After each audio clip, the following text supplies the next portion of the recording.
पिछले वीडियो में हम लोगों ने वर्क, पावर और एनर्जी के बारे में थोड़ा बहुत डिस्कस किया था, जिसमें कि वर्क के बारे में फुल डिटेल के बारे में हम लोगों ने डिस्कस कर लिया था कि वर्क कब पॉजिटिव होगा, कब नेगेटिव होगा और कब जीरो होगा। तो इसको बताने का तरीका हम लोग ऐसे भी याद रख सकते हैं कि हम लोग कोई एक एंगल बनाते हैं, है ना। सपोज दैट यहाँ पर 0 डिग्री है और यहाँ पर 90 डिग्री है और यहाँ पर 180 डिग्री है। सपोज क्या है, ये तो होता ही है। तो जब 0 से 90 के बीच में कोई एंगल होगा तो वर्क जो है वो पॉजिटिव होता है, और अगर सिर्फ और सिर्फ 90 डिग्री हो तो वर्क जो है 0 होता है, और 90 से अगर 180 के बीच में अगर कोई वैल्यू हो तो इसका नेगेटिव होता है ना। वर्क डन अगर 0 से 90 के बीच में रहा तो वर्क डन कैसा मिलेगा हम लोगों को, पॉजिटिव। लेकिन बाय चांस अगर 90 डिग्री में है, वर्क और डिस्प्लेसमेंट के बीच का जो एंगल है 90 डिग्री, तो वर्क डन क्या हो जाएगा, 0। लेकिन 90 से 180 के बीच में या फिर 180 भी अगर इंक्लूड कर ले तो वर्क डन कैसा आएगा, नेगेटिव आएगा। तो हम लोग इसको ऐसे भी याद रख सकते हैं। खैर, और हम लोगों ने एनर्जी के बारे में बहुत ही जल्दी में डिस्कस किया था, तो थोड़ा बहुत एक बार फिर से देख लेते हैं कि एनर्जी को हम लोग अच्छे से कैसे समझ सकते हैं। तो एनर्जी होता क्या है, एनर्जी है कैपेसिटी ऑफ डूइंग वर्क, है ना, capacity of doing work.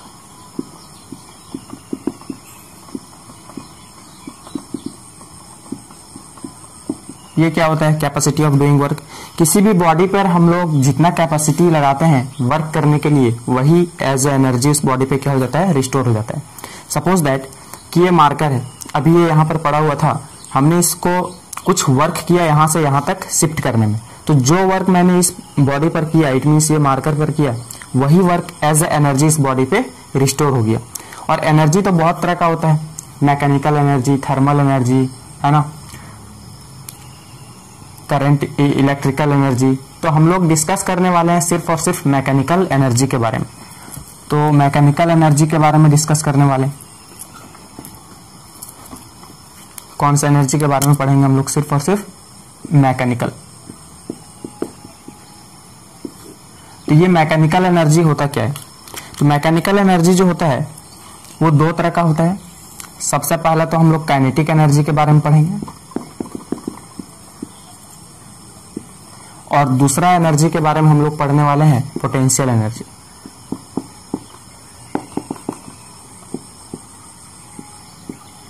Kinetic energy क्या होता है, kinetic energy the energy possesses by any object by virtue of its motion, है ना। ये जब मोशन के कारण जो एनर्जी होता है उसको हम लोग क्या बोलते हैं, काइनेटिक एनर्जी। और पोटेंशियल एनर्जी किसके कारण होता है, हाइट के कारण, ठीक है। मोशन इट मीन्स वेलोसिटी, अगर वेलोसिटी अगर ज्यादा हुआ, जितना ज्यादा होगा काइनेटिक एनर्जी भी उतना ही ज्यादा होगा, ठीक है। और उसी तरह से हाइट जितना ज्यादा होगा उतना ही ज्यादा पोटेंशियल एनर्जी होगा, है ना। अगर हाइट कम हुआ तो पोटेंशियल एनर्जी भी कम होगा। सपोज दैट ये मार्कर का मास तो फिक्स है, अगर मैं इसे वेलोसिटी दे दूं, एक बार सपोज दैट कोई इंसान है यहाँ पर, ठीक है, और ये मार्कर से मैंने एक बार इसको हिट किया, एक बार इस मार्कर को दिया 10 मीटर पर सेकेंड, ठीक है, 10 मीटर पर सेकेंड का स्पीड दिया, वेलोसिटी दिया, तब इसको एक बार हिट किया और एक बार दिया 20 मीटर पर सेकेंड। तो आप लोग एज्यूम कर लीजिए कि इसको किसमें ज्यादा चोट लगेगा, कौन सा है। एक बार मार्कर को धीरे से फेंक के मारा और एक बार कस के फेंक के मारा, तो ज्यादा कस के जो फेंक के मारा, ज्यादा वेलोसिटी वाला, उसमें इसको ज्यादा हानि पहुंचेगा, ज्यादा चोट लगेगा। तो वेलोसिटी ज्यादा होगा तो काइनेटिक एनर्जी भी ज्यादा होगा, क्योंकि ये काइनेटिक एनर्जी किसके कारण होता है, मोशन के कारण। ठीक उसी तरह से पोटेंशियल एनर्जी के बारे में बात करते हैं। सपोज दैट कि यहां पर कोई इंसान खड़ा है और एक बार ये मार्कर क्या किया, 10 मीटर से हाइट से क्या किया, छोड़ दिया इसके सर में, और एक बार ले गया 2 फ्लोर तक, इट मीन्स 100 मीटर के हाइट पर ले गया और इसे छोड़ दिया। तो किसमें चोट ज्यादा लगेगा, जो ज्यादा ऊंचाई से मैंने ड्रॉप किया था, छोड़ा था, तो ज्यादा चोट लगेगा इसमें। तो हाइट ज्यादा होगा तो पोटेंशियल एनर्जी भी ज्यादा होगा। अब हम लोग इसको डिराइव करेंगे, काइनेटिक एनर्जी को और फिर पोटेंशियल एनर्जी। फिर हम लोग चलेंगे कंजर्वेशन ऑफ एनर्जी, जो कि बहुत ही इंपॉर्टेंट टॉपिक है।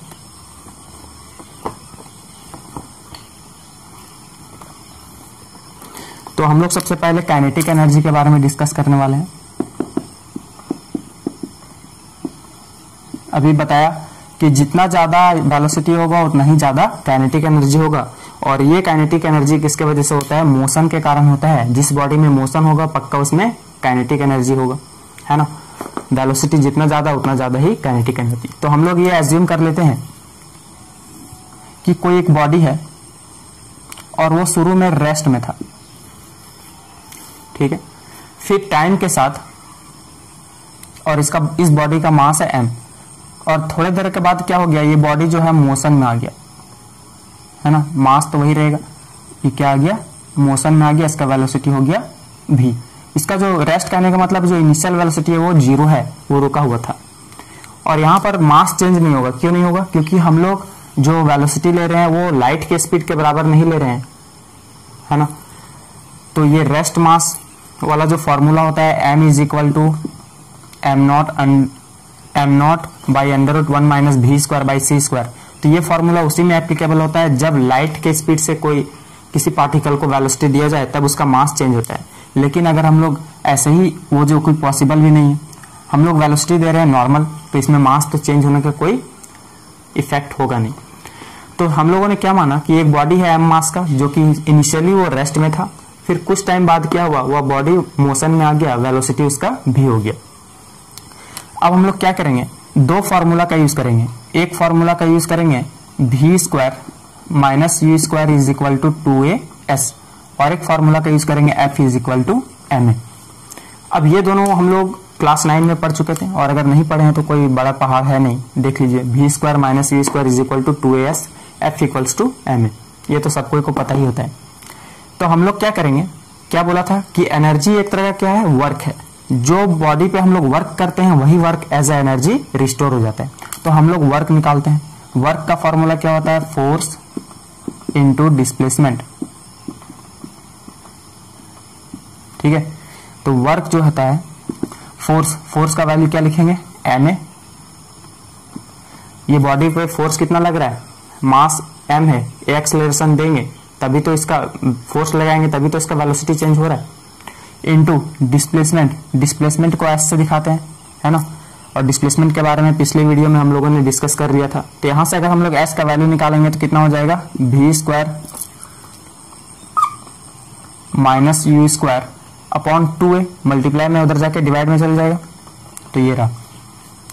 Work is equal to, half को बाहर निकाल लेते हैं, है ना, और यहां से a और a कट गया, m को यहां लिख देते हैं, और v square minus u square. अब हम लोगों ने यहाँ क्या मान लिया था कि इनिशियल जो है वो बॉडी रेस्ट में है, तो u इनिशियल वेलोसिटी कितना है? 0 है। तो work done is equal to half mv square. दिख रहा है? अब ये वर्क किसके वजह से हो रहा है? वेलोसिटी के वजह से हो रहा है ना। तो क्या पढ़ा था अभी कि जिसमें वेलोसिटी के कारण वर्क होता है तो उसमें काइनेटिक एनर्जी में ट्रांसफॉर्म हो जाता है। तो यहाँ पर ये जो वर्क है वो किसमें ट्रांसफॉर्म हो जाएगा? Kinetic energy is equal to half mv square. तो ये रहा इसका डेरिवेशन। बहुत ही छोटा सा था, समझने लायक था। अब यहाँ पर सवाल ये होता है कि half mv square minus u square आया है क्यों? ये भी हम लोग पढ़ेंगे वर्क एनर्जी थ्योरम के नाम से। इसमें भी थोड़ा सा देख लेते हैं। अगर मान सपोज दैट कि इसका इनिशियल वेलोसिटी 0 नहीं है तो work is equal to half m, एक बार इससे मल्टीप्लाई होता mv स्क्वायर, माइनस फिर एक बार इससे मल्टीप्लाई होता half m u square. Work done is equal to, ये हाफ mv स्क्वायर ये क्या है? काइनेटिक एनर्जी है ना। तो ये काइनेटिक एनर्जी v फाइनल वाला का वेलोसिटी के बराबर है। तो kinetic energy final minus kinetic energy initial, ये इनिशियल वाला का काइनेटिक एनर्जी बता रहा है। तो वर्क एनर्जी थ्योरम यही बताता है कि kinetic energy final minus kinetic energy initial. लेकिन यहाँ पर सवाल ये आता है कि हम लोग यहाँ पर ये आया ही क्यों? तो देखिए, सपोज दैट कि कोई इंसान जो है ना ऑलरेडी यहाँ 0 है, 1 2 3 4 5 6 7, और भी ले लेते हैं 8। चलिए इसको अच्छे से समझते हैं।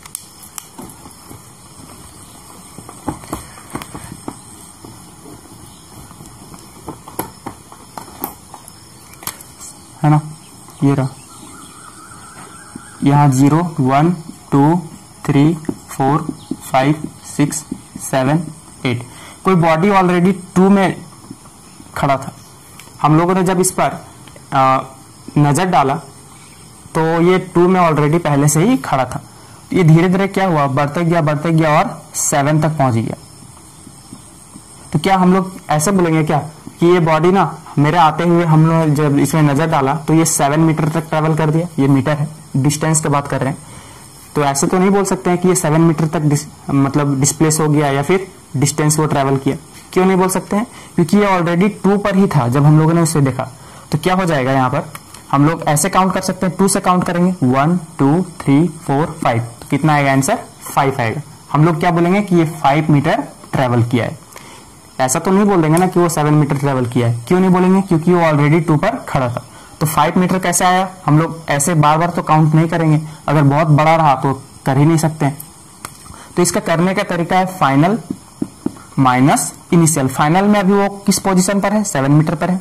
इनिशियल पोजीशन पर वो कितना में था? 2 में था। तो कितना निकल जाएगा? 5। तो इसीलिए हम लोग करते हैं फाइनल माइनस इनिशियल। जो काइनेटिक एनर्जी आया था, जो वर्क आया था, है ना, half M V square minus U square, ये आया था। तो V square minus U square इसलिए आया था, सपोज दैट कि उसका काइनेटिक एनर्जी शुरू में ही कुछ ना कुछ होगा। हम लोगों ने जब उस पर नजर डाला था तब, और वो धीरे धीरे जब पहुंच गया तो कहां पहुंच गया? वी स्क्वायर पर। तो हम लोग क्या करेंगे? Final minus initial. तभी हम लोगों को पता चलेगा कि वो टोटल मेरे आते हुए, मेरे नजर डालते हुए वो कितना वर्क किया है। तो ये तो बहुत ही छोटा सा चीज था। काइनेटिक एनर्जी प्रूव हो गया। अब हम लोग बात करते हैं पोटेंशियल एनर्जी के बारे में। तो ये पोटेंशियल एनर्जी होता क्या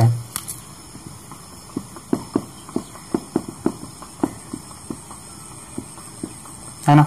तो ये पोटेंशियल एनर्जी क्या बताया था कि ये हाइट के कारण आता है। हाइट जितना ज्यादा होगा उतना ही ज्यादा एनर्जी होगा, पोटेंशियल एनर्जी। इसका भी डेरिवेशन बहुत इजी है। ये आप लोगों ने एग्जांपल देखा होगा कि हम लोगों के घरों में जो बिजली आता है, करंट, वो आता कहां से? एक्चुअल में यही पोटेंशियल एनर्जी के कारण। हम लोग क्या करते हैं, एक बड़ा सा टरबाइन मशीन में क्या करते हैं, वाटरफॉल करवाते हैं। जितना ऊंचाई से वाटरफॉल कराएंगे उतना ही तेजी से ये टरबाइन मशीन घूमेगा और ये मैकेनिकल एनर्जी को कन्वर्ट कर देगा इलेक्ट्रिकल एनर्जी में। ये क्या कर देता है? मैकेनिकल एनर्जी को कन्वर्ट कर देता है इलेक्ट्रिकल एनर्जी में। ठीक है, तो यही प्रोसेस होता है हम लोगों के घरों में जो बिजली आता है वो। एक बड़ा सा टरबाइन मशीन में बहुत ही हाई ऊंचाई से क्या किया जाता है? वाटर का फॉल करवाया जाता है, या फिर कोल को जला करके उसका वेपर को गिराया जाता है, या फिर पानी को गर्म करके उसका वेपर को, है ना। तो पोटेंशियल एनर्जी का डेरिवेशन बहुत ही इजी है। देखिए,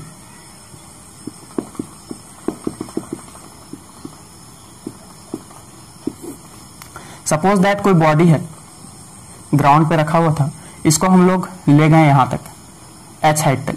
इसका हाइट कितना है? h है। डिस्प्लेस कितना हुआ? h। तो ये m मास का बॉडी था, h हाइट तक तो ले गए इसको। अब जितना ऊंचाई तक जाएगा उतना ही ज्यादा ये पोटेंशियल एनर्जी दिखाएगा। तो वर्क जो हम लोग किए इस बॉडी पर क्या होगा? Force into displacement.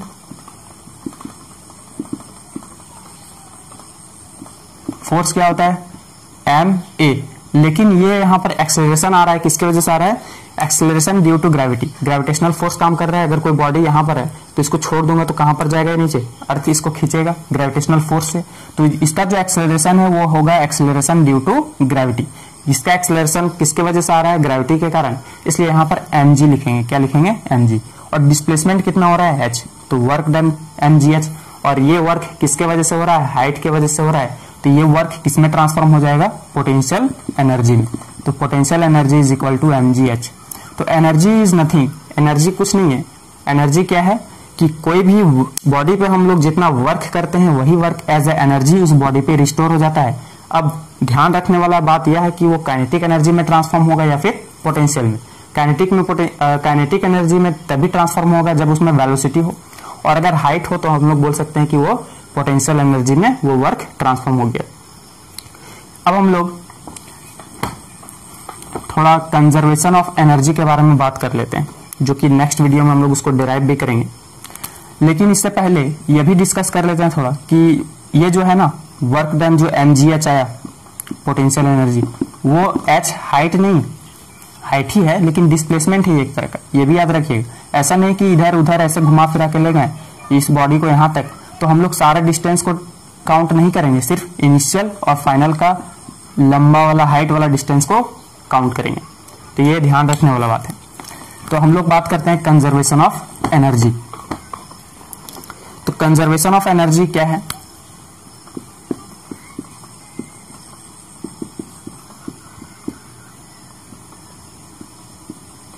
तो ये कंजर्वेशन ऑफ एनर्जी एक्चुअल में बोलता ये है कि एनर्जी ना ही क्रिएट होता है और ना ही डिस्ट्रॉय होता है, सिर्फ एक फॉर्म से दूसरे फॉर्म में कन्वर्ट हो जाता है ना। या फिर बोल सकते हैं कि एक बॉडी से दूसरे बॉडी में ट्रांसफॉर्म हो गया। एनर्जी का ना ही क्रिएशन होता है और ना ही डिस्ट्रॉय होता है। अब देखिए, सपोज दैट कोई एक इंसान है, इसको समझ लेते हैं। वो दौड़ रहा है ना, फर्स्ट में एनर्जी उसका लग रहा है 1500 जूल, ठीक है। अब ये क्या किया, कुछ देर बाद दौड़ते दौड़ते 1500 जूल इसका एनर्जी खपत हो रहा था। तो कुछ देर बाद दौड़ते दौड़ते उसको एक अननोन सा पत्थर मिला, है ना। तो वो सोचा कि क्यों ना इस पत्थर को हम अपने पीठ में बांध लें। तो वो क्या किया, अपना पीठ में बांध लिया।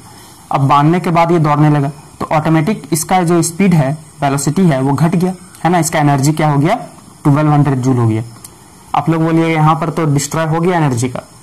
तो कंजर्वेशन ऑफ एनर्जी फॉलो कहाँ कर रहा है, ना ही क्रिएट किया जा सकता है और ना ही डिस्ट्रॉय। लेकिन यहाँ पर तो 1500 जूल से 1200 जूल हो गया, तो ये तो डिस्ट्रॉय हो ही गया।